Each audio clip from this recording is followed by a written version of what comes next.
sounds good. HUMA!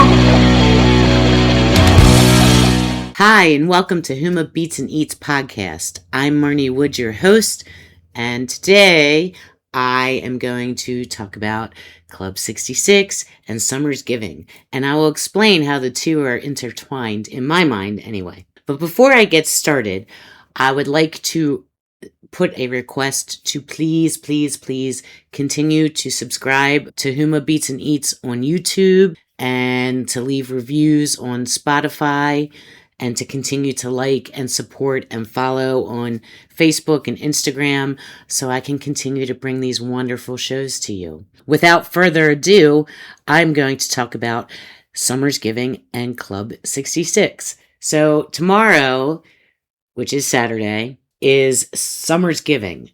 I stumbled across this because I was trying to see what to do to build up the hype for my Club 66 interview, and I came across on the National Day calendar Summersgiving. It's always the Saturday after the summer solstice.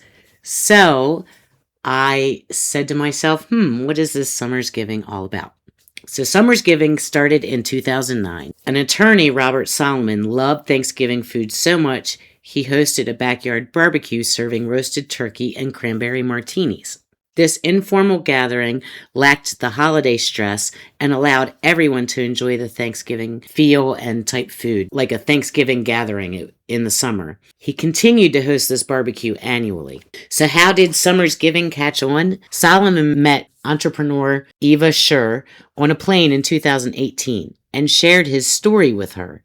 She enthusiastically brought the idea to a wider audience, and Summersgiving's popularity grew. The two partnered up and built a website and successfully petitioned the registrar at National Day Calendar, making it official in 2019.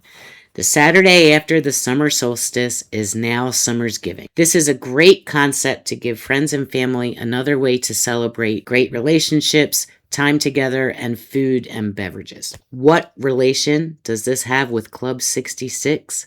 Club 66 is also a place where friends and family gather to celebrate music, food, and each other. So I was thinking, because everyone who speaks of Club 66 talks about the wonder of what this venue has created and what it means to people and how special it is to everyone who's been there. I had the opportunity to interview Dave Rohde and Club 66 and talk about Club 66, and that's going to come out next Friday. But in the meantime, I was thinking to myself, well, it would be so cool if maybe next year we could get a Summersgiving kind of thing at Club 66. I think that would be so cool if everybody brought some food and if there was music and we all would hang out. I think it would be a good time. What do you think, Dave? That's my pitch for having a Summersgiving at Club 66 in 2027. I think it would be a wonderful time, and I think it's a good idea.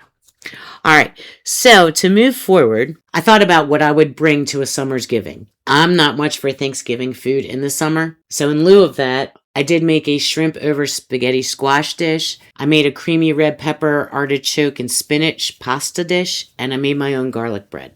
I'm going to post some of that because I just think it would be a great idea. Along those lines, because of what Club 66 has provided for so many people have wonderful memories. I thought it would be fun to reach out and see if anybody would give me some of their memories that I could share with everybody.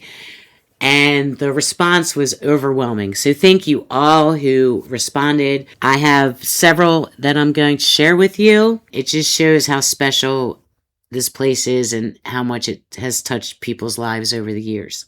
Dennis Shockett told me that Club 66 is one of those venues that when you describe it to people, they somehow can't fathom what you're talking about. My first real band, the Rattlecats, were lucky enough to play there back in the 80s, and I've played there a number of times with several bands that I'm in. Every single time, it is without a doubt one of the best experiences you could imagine.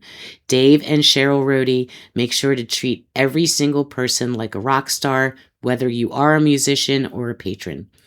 The sound is incredible. The production staff is equally incredible. You would be hard-pressed to find a better place to watch a band. I feel very fortunate to have been a small part of the rich history of Club 66. Tim Edgar shared, my favorite Club 66 memory was meeting Artemis Pyle. Where else but Club 66 would a Rock and Roll Hall of Fame inductee, who is also a plane crash survivor, walk up and start a conversation like an old friend.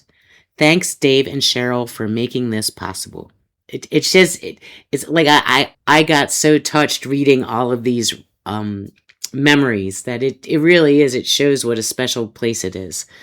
Chris Owen says, my all-time favorite show was Vanilla Fudge coming to Club 66. Dave had the opportunity to book them. At our meeting, he said they were the most expensive band to ever play there, and as club members, we have a fiscal responsibility to support it. One of the biggest challenges was getting Mark Stein a Hammond B3 organ, Leslie cabinet set up for the show. Dave managed to pull the right strings and make that happen. I remember during their rendition of Keep Me Hanging On, my friend Rob Fahey turns and looks at me jaw agape and said, these are the best 4-part harmonies I have ever heard. That statement validated that this show was one for the books. My next favorite show was Pat Travers. He and his bandmates really enjoyed the welcome and put on one of the best shows I've ever seen there. Crack the Sky has performed at the club more than any other band. Club 66 is their home away from home and always a special event. John Polk recalls playing with Saddle Tramps and Texas Flood as his favorite memory. Bob Diana shared with me, Dave Rohde let my fledgling band use his club, stage, and sound system to see what it would be like to play on a stage with a real sound system after 2 years of writing songs in a garage. The Slip and I will never forget his generosity for allowing us to do this. This was way back in 1984. Thanks again, Dave, and here's to another 50 years of great music. Dave Arnold says that Dave Rohde is a great guy, fun to be around, good sense of humor, and provides a quality experience. Also, can't forget his wife Cheryl, who's always working the shows. Both great folks. Elaine says, my favorite place and my favorite people. One of my favorite memories is getting to be Carl Palmer's roadie. He wanted 2 from Dave, so he let it be me and my husband. Thanks again, Dave. Michael Scarzini shares that Dave is beyond awesome. Was lucky to get a call to do a last-minute gig when old guy pulled his system 2 days before a Crack the Sky show. Turns out I had JBL line array sitting in my living room. Dave asks if I wanted to house the production gig. Hell yeah, been a great gig with awesome artists. AAPS Productions. Jonathan Willis shares Dave singing with the Pat Travers Band, meeting the original Beatles drummer Pete Best, and of course, many Crack the Sky shows. Mary Hall does share also too many amazing memories at Club 66, but one does come to mind. Allison Sanders and I walking the rafters to dance on the speaker platforms that were held up by chains until you added the room onto the loft. Dave Rohde and Cheryl Rohde are the absolute best. No matter what has kept us away in our life, going there is like going home and able to pick up like we've never been away. Amazing music, musicians, and friends. And the memories go on and on and on. This is truly an amazing place. It's a privilege to be there. If you have yet to be a part of something at Club 66, it should definitely be on your bucket list. It is really, truly one of the most special places in Harford County to go and be a part of. Thank you again. I hope you enjoyed this brief podcast about Summersgiving and Club 66. I think we should all petition to have a Summersgiving at Club 66 next summer in 2027. I would be happy to help organize it and put it together. Dave, if you're interested, I really do think that's a very cool idea. So I think we should all plug it for it to happen. Club 66 encompasses what Summersgiving is all about. Just want to share everything with everybody. I think it'd be a lot of fun. Look forward to the interview with Dave Rohde about him and Club 66 coming out next Friday. And in the meantime, cheers and enjoy summer. Bye. HUMA.